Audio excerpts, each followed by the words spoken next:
and tips for saving at feedthepig.org. Hey everyone, thanks for watching The Current on Facebook Live. There's less than 2 weeks before Election Day, so stick with us to find out everything you need to know before going to the polls. And comment your questions below. The Current starts now.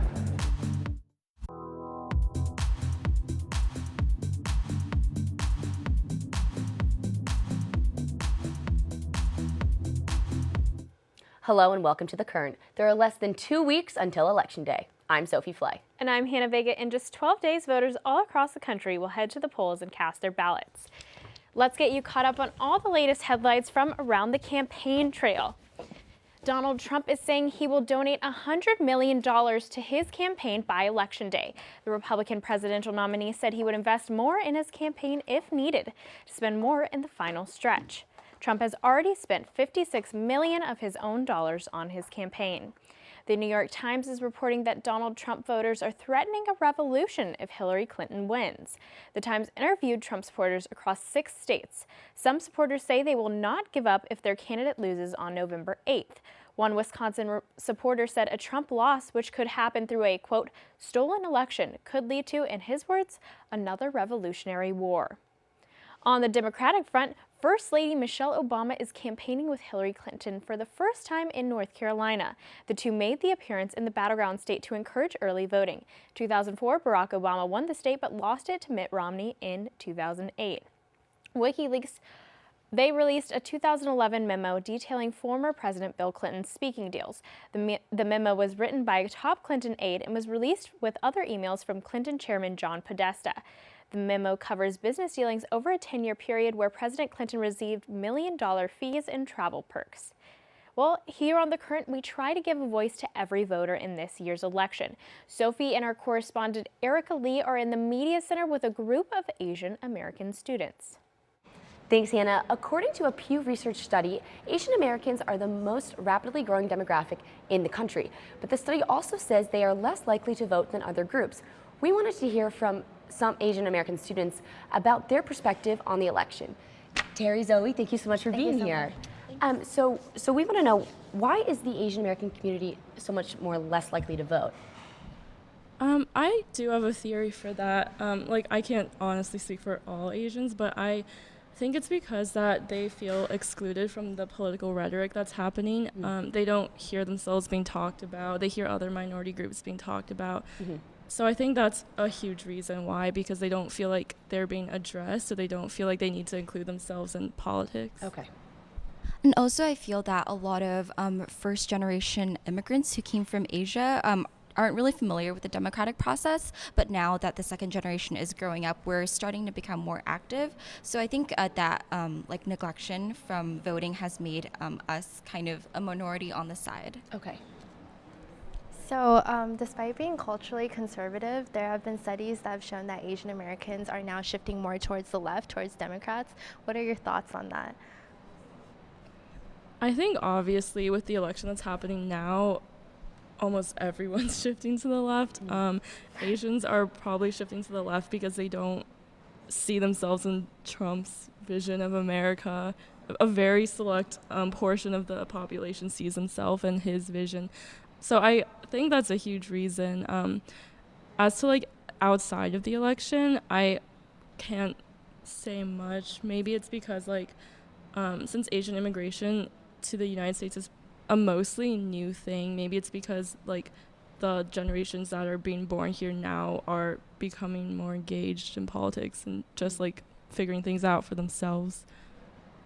Yeah, I definitely agree that I feel like a lot of the older Asian immigrants who came here are more conservative. Like my father personally he is a registered Republican, but I feel like growing up in just American society will make an Asian American tend to go more to the left to be more liberal in their views. So would you say that your families, not just you, but and your parents too, have shifted a little bit more since being here and since this election has started? Yeah, definitely. I would agree that a lot of people have been shying away from the GOP, especially after a lot of Trump's claims and just a lot of negative rhetoric. I feel like a lot of Asian American families have just been more independent. I read a study that a lot of Asians tend to be independent or just not active as Republicans or Democrats. Okay. Right. I also agree. My family has mostly been liberal, but Since the election has started, they've been like very anti-Trump, like obviously. So I think in that sense, like we are moving away from the right as much as we can. Okay. Oh, and speaking of negative rhetoric, both Clinton and Trump have addressed minorities in the presidential campaign and in the debates. But whenever they mention minorities, they only tend to mention Latinos and blacks. And many have seen Asians as the invisible minority. How do you feel about that, and what are your thoughts? I definitely feel like the claim that Asians are the invisible majority are false because Asians are the fastest growing immigrant group in America. The reason they're invisible isn't because they're hiding, it's because no one's talking about them and they're excluded from the media and they're not talked about in the political process. And I feel like a lot of this stems from the idea that like Asians have this perpetual foreigner thing attached to them. Like no matter how long your family's been here, like no matter how educated you are, you're still seen as someone who is not from the United States. And like we are recognized as like being like citizens and stuff, but we're just not included as much as like we should be. So what kind of conversations would you like to see brought up from your community? I personally would just like appreciate it. I know there was recently an I Am Asian American movement that was started to get more young Asian millennials to go out and vote.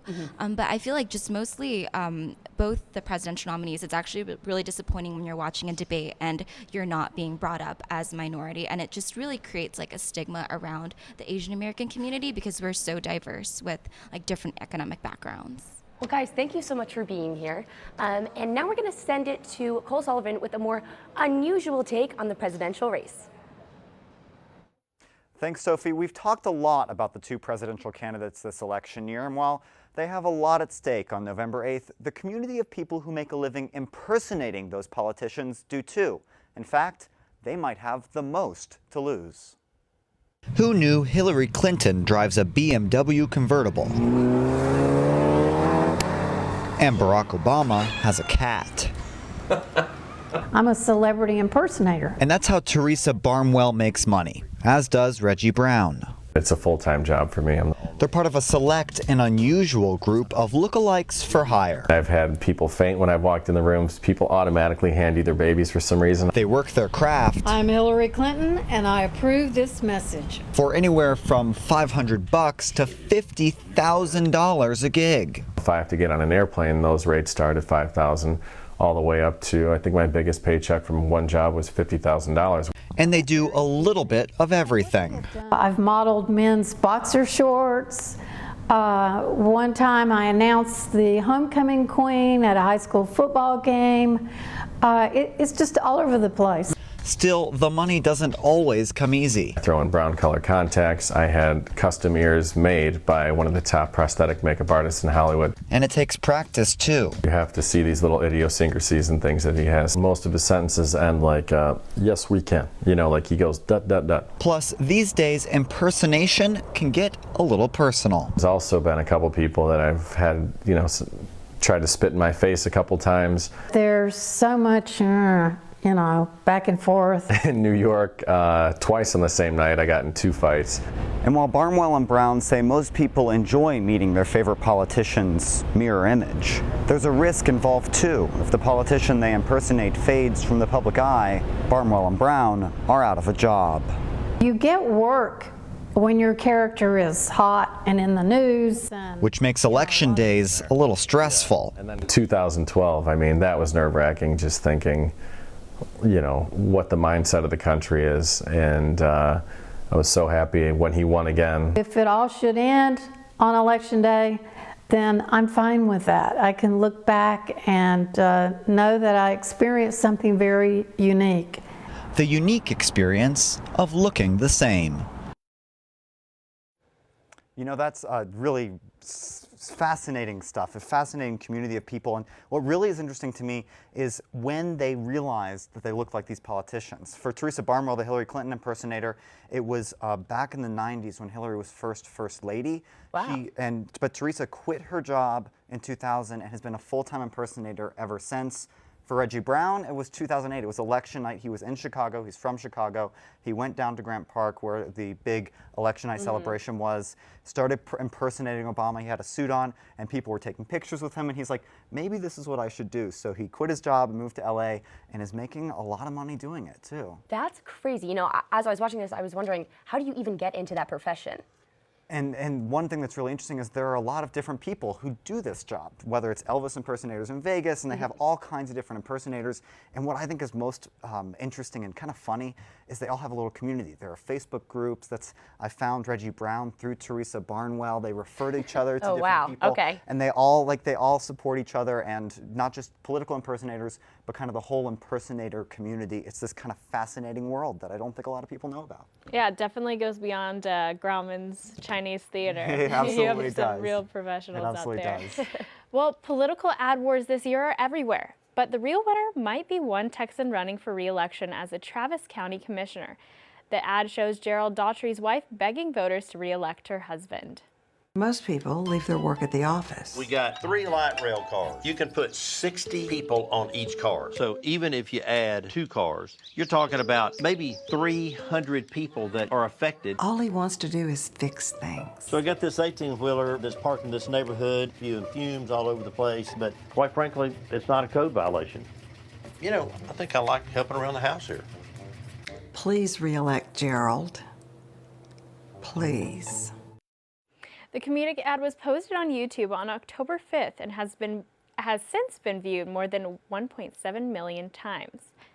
Thanks for watching The Current from everyone at Annenberg Media. I'm Hannah Vega. And I'm Sophie Flay. You can watch us on the web at uscannenbergmedia.com or on our USC Annenberg Media Facebook page. Good night.